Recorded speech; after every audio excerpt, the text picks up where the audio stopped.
every year somebody in this neighborhood decides that I need another candle. I have no idea why they think I need candles, but I always end up with some.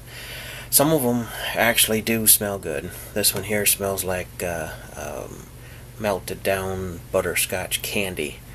I got one last year that smelled like a pine forest, fresh cut pine forest. So those ended up getting used up. The rest of them just sit down, and it's like I end up using them for, if I need light for whatever reason. So, you get a candle like this, and you see them everywhere, where people will light them, and they'll just let them burn little chimney holes all the way down to the bottom, and then they'll throw them out. Well, there's an amazing amount of wax in a candle this size. So whenever candle gets thrown out, I don't give it much ceremony. I use my hatchet on it. I chop it up into little bitty pieces and then throw it in one of my old coffee caraffes. I just throw the chunks in there. There's no ceremony to it. You just make it into chunks. Smaller chunks melt better. So you just throw the chunks into the carafe, and I've got it's in a little electric heater that's you plug it in, and it's for low heat to keep your coffee cup warm, or your coffee pot warm.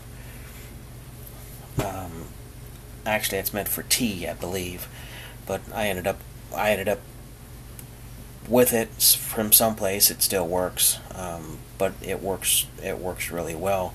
You just set a carafe like this isn't going to stand up to direct flame, but it'll take indirect heat real well. Candle wax only takes 135 degrees to melt it, and once it's melted, it'll melt more. So you need melted wax to make melted wax. Coffee carafe works real well, so that when it's filled up, and I don't bother trying to take the wicks or anything out of here. I take little stick candles, decorative candles, colored candles, white candles. It doesn't matter. It really doesn't. It doesn't matter, because you're after wax. It doesn't even matter. I guess it matters a little bit as far as what the scents are, because they're coming over into the wax too. But you just throw all the chunks into this coffee carafe, put it on the electric heater, and just forget about it. It takes overnight. You come back the next day, and it's all liquid wax. All the wicks are down at the bottom. So to separate things out, the only thing that you got to do is pour slow. I like these tall containers. This is a Lipton tea, powdered tea container, and I think that was Maxwell House coffee container. So you just take your liquid wax, pour it into your empty container, fill it all the way up to the top, and then just let it sit. If you've got other containers, you fill them up too, but you always need to save back a little bit of extra wax, because I don't know if you can see this detail. See that crater? When the wax cools, it contracts, but you're inside of a fixed container. So the only way that it can contract is to suck down in the middle. So it'll form it'll form a crater sometimes 1.5 inches, 2 inches, 3 inches deep.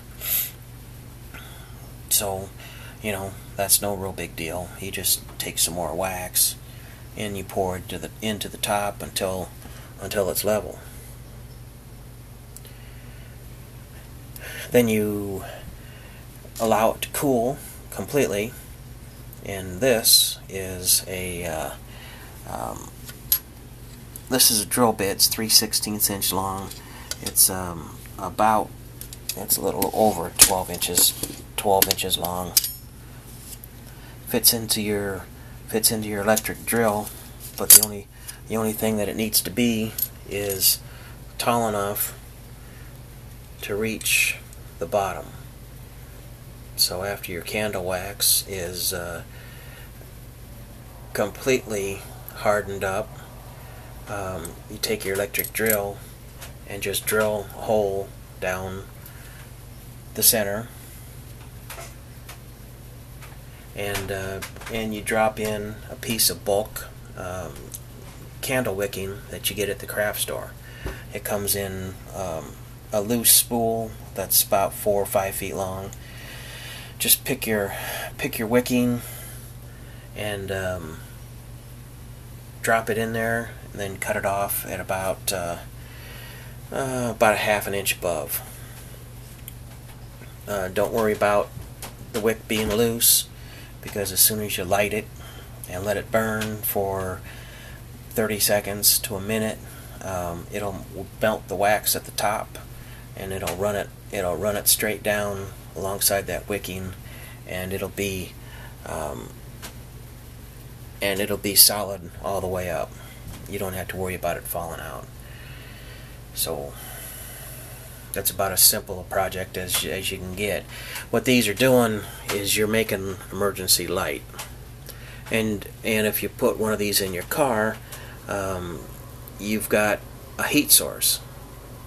If you have to worry about snow in the wintertime, it's just an easy way to carry around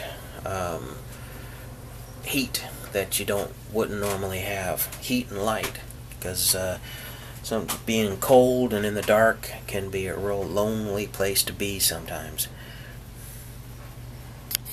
Okay, we'll call this one short.